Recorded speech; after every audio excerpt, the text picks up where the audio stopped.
A very good evening to all of you. At the outset, I'd like to thank the organizing team of Pancreas 25 for giving me this opportunity. To start the debate, I would first like to start off with a case that we managed about a little over 7 years back. So this was an elderly lady, 72-year-old, a little frail, hypertensive, came with complaints of pain abdomen for 3 months. She had an episode of transient jaundice 3 months back, but that had resolved spontaneously.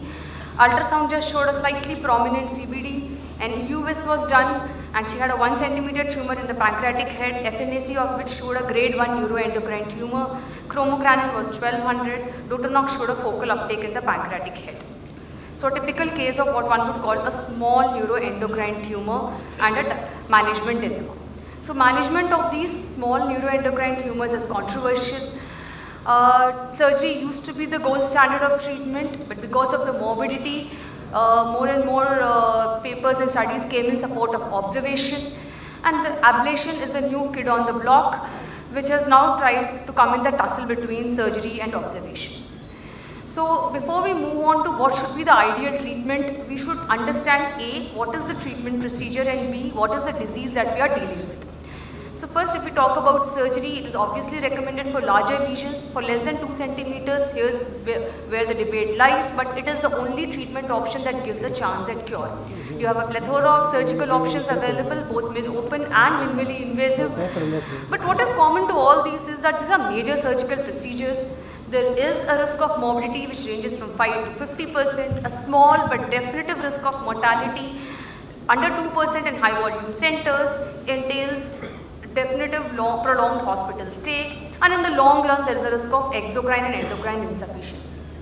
However, it's the only treatment option that's capable of providing complete oncological clearance and has shown better disease-free and overall survival in most long-term studies.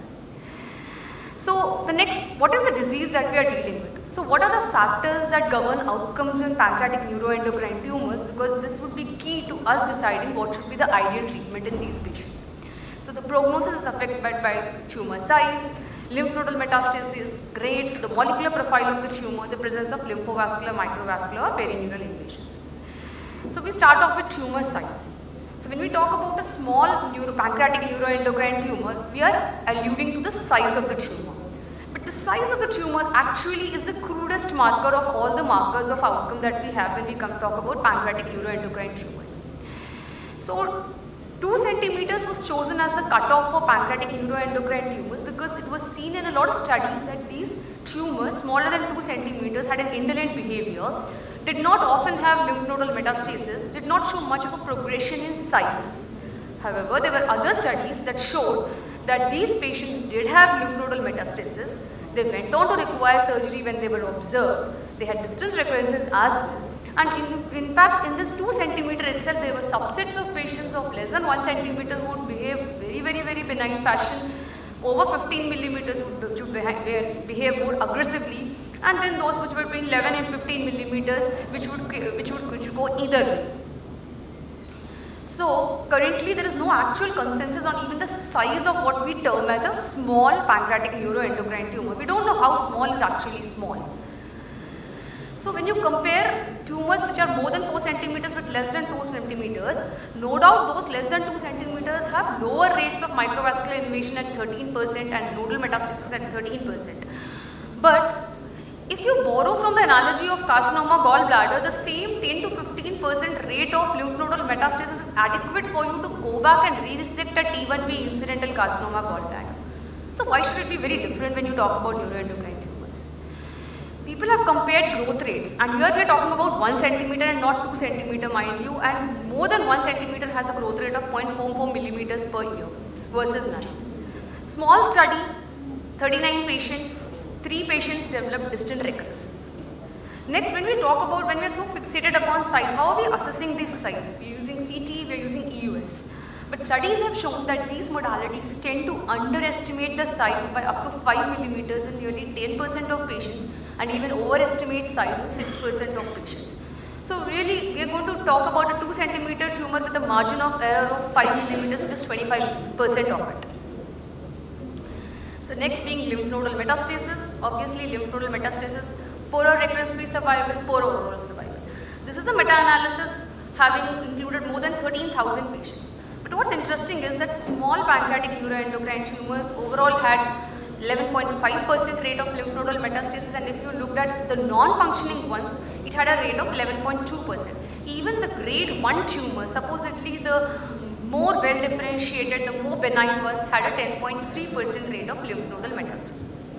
So lymph nodal metastasis is something that is potentially prevalent even in small and well differentiated pancreatic neuroendocrine tumors. So when you talk about a wait and watch strategy for these tumors, you probably should relook the strategy, and when you think about surgery, it's probably going to be more of an oncological resection along with a lymphadenectomy. The next is the grade of tumors. Again, this is something that has been discussed in detail in the preceding panel discussion. So obviously larger grade tumors are likely to have more aggressive behavior. Other than larger grade tumors, presence of biliary dilation, pancreatic duct dilation or symptoms also is a portender of poor prognosis. But what's more interesting is this paper which was published in CJS just last year. So they started, it's a Japanese multi-center trial. They started off with 606 patients which are under 2 centimeters in size non-functioning pancreatic neuroendocrine tumors. 18%. That is close to a fifth of these patients are grade 2 and higher. So size does not correlate with your grade. Next, if you look at independent factors that contribute to the positive lymph node metastasis, that is grade 2 and higher at a size that is more than 15 millimeters. Again, not 2 centimeters but 15 millimeters. And grade is the most important independent factor that predicted survival. Next, what is upcoming is the molecular profile of these tumors. So as we understand these tumors more and more, we know that there are molecular mutations, the DAX and the ATRX mutations and the ALT loss. So these have been noted to happen even in small tumors. They correlate to your higher grade, increased nodal involvement, increased lymphovascular invasions and poorer overall survivals and recurrence-free survivals. And it's probably worthwhile to start looking at these mutations in small non-functioning tumors before we decide whether we should observe them or operate them. Lastly, lymphovascular, microvascular, perineural invasion, like all tumors, these are going to be portenders of poor outcomes. What's important is that even in tumors that are less than 2 centimeters, you have 12% lymphovascular invasion and 17% microvascular invasion. So there seems to be a subset of these tumors which is going to behave more aggressively.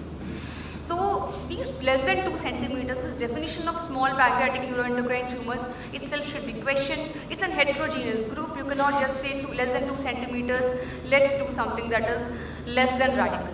Size alone is a poor predictor of survival. You have nodal metastasis, higher grades and lymphovascular peripheral invasions in these patients. Mutations have also been documented which portend poor prognosis. Next is, so we do know what to look at, but how do we go about looking at all this? So EUS guided biopsies seem to be the way, but then are they really accurate? So multiple studies have shown that EUS guided biopsies have a concordance, and this we are talking about tumors which are less than 2 centimeters of only about 80 to 84% when concordance with the surgical biopsies.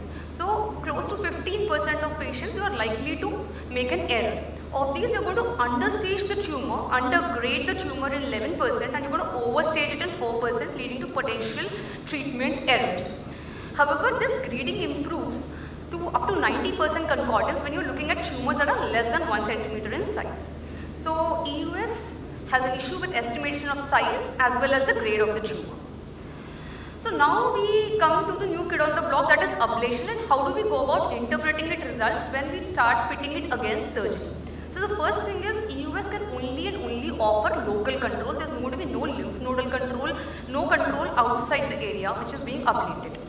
Second, it becomes very important that you have a very accurate estimation of the preoperative biopsy or behavior, because you are not going to have any pathological material available to you post this procedure, and so you cannot improve your prognostic accuracy or restage your patients following this procedure. So this is a large systematic review. So these are new procedures, so we are going to have fewer patients here. That's one thing that we need to remember. So 11 studies which looked at EUS guided RFA, 292 patients. So complete ablation achieved in 87%, partial in 11%. But what was better was the clinical response rate, which was measured in functioning tumors that is insulinoma, which was close to 95%. And this is where probably ablation is going to have a better role, because function is something that is readily measurable. In contrast to, you don't know what's happening inside a radiologically ablated tumor, so-called completely ablated tumor, but function is something that is going to be obvious. So the adverse events were about 20% with a rate of serious adverse events 0.9%. Severe pancreatitis in 7 patients and 1 patient required re-exploration for splenic hematoma.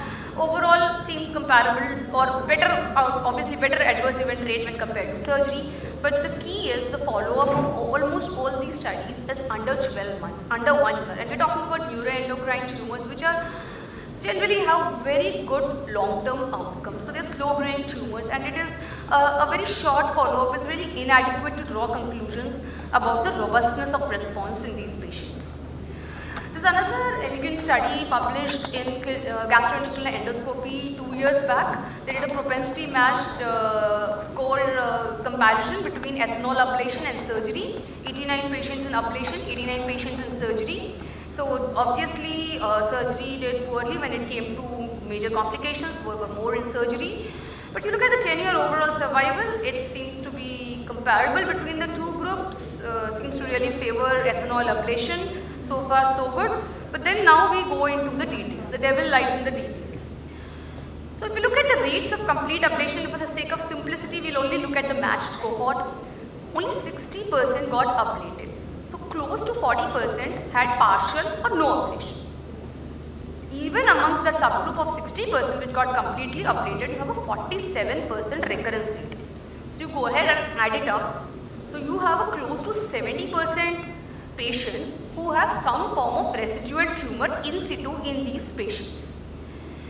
As opposed to surgery where the rate of local recurrence was 0 and there was 1 distant recurrence. Now why is this important? Because we're talking about 10-year overall survival and 10-year disease-specific survival. Now this is disease-specific survival and not disease-free survival. So meaning the patients are alive and kicking with their tumor inside them. And that is similar, despite you having 70% patients still having the tumor inside them. So it alludes to the importance of long-term follow-up with these patients. Second, if at all this makes a case for observation. If they're doing so fine with the tumor inside them, why touch them at all and not for ablation? It also highlights the importance of selecting out the right patient who is going to survive long enough to be able to have benefits from a procedure done on them. If they're going to live for 10 years anyway with the tumor inside them. So now if we look at the concerns that surround ablation, the point is that it's just a local treatment, you're not giving any lymph nodal clearance. Second, we really don't know what should be the margins of ablation here. So are you going to just ablate the tumor? How much of a margin you're going to take? And when you start taking a margin, there's going to be parenchymal loss and then you're going to end up with the same endocrine or exocrine insufficiency that is the pain of surgery. And you're going to have more complications if you start going near the duct. Next, how do we measure response? So here's where I feel that EUS ablation probably has a role to play in tumors like insulinoma where the functional responses are readily measurable. Because when you talk about radiological response, we know borrowing from other tumors that radiological complete response does not translate to a pathological complete response. Other tumors, a third of tumors may still have tumors in situ even though they show complete radiological response. Next, again, obviously, ablation is a newer modality, you do not have long-term data, the optimal procedure, the steps, what is the gauge of the needle, what you should inject, how much you should inject, whether you should do ethanol, whether you should do RFA, what size of tumor you should choose, what should be your surveillance intervals, what should be duration, everything needs investigation. And obviously, when you do compare it with the observation, this is something that has got its own adverse events, it's got multiple sessions, hospital stay and cost associated with it. This compares with surgical resection with this long-term data alluding to survival benefit. Multiple meta-analysis and long-term studies have shown that when you compare with observation, patients with small PNETs have an overall survival advantage independent of age, comorbidities, tumor grade and treatment with non-surgical therapies. Similar results in other meta-analysis as well. Now we start looking at the society guidelines. A lot of society guidelines now recommend observation for tumors that are less than 1 centimeter, operation for 11 to 15 millimeters, 15 to 20 millimeters, and personalized treatment for what's between them. So you have the ENET, NCCN, North American Neuroendocrine Society, and the Chinese Medical Association. But wait, there is no mention of EUS ablation in any of these guidelines. Basically, basically it's an experimental tool which is still in its infancy. So we come back to where we started. So Our Lady with grade 1 neuroendocrine tumor, after a lot of debate and discussion with the family, we decided to go ahead with a pylorus preserving pancreatic duodenectomy. No doubt she had a pancreatic fistula, grade B fistula. She got discharged on post-op day 40. But then she did have a neuroendocrine tumor. It was grade 1. It was actually less than 1 centimeter, but the lymph nodes were positive. She is still doing fine.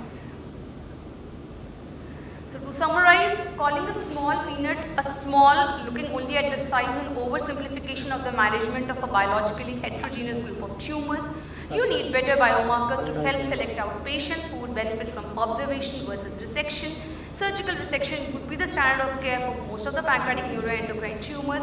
Ablation is experimental, it's got a very limited role probably in functional tumors, but needs standardization of indications, technique, and needs long-term outcomes. If it's safe to observe, it's probably good to observe, but else you need to operate because ablation seems neither here nor there. And it's also important to remember, last but not the least, that all tumors that are greater than 2 centimeters where you propose surgery were at some point in time less than 2 centimeters, and the trick is in identifying those patients who are going to progress from less than 2 to more than 2. And so we continue to learn about these neuroendocrine tumors. Learning is a lifelong journey. Happy Teachers Day to all of you. Thank you.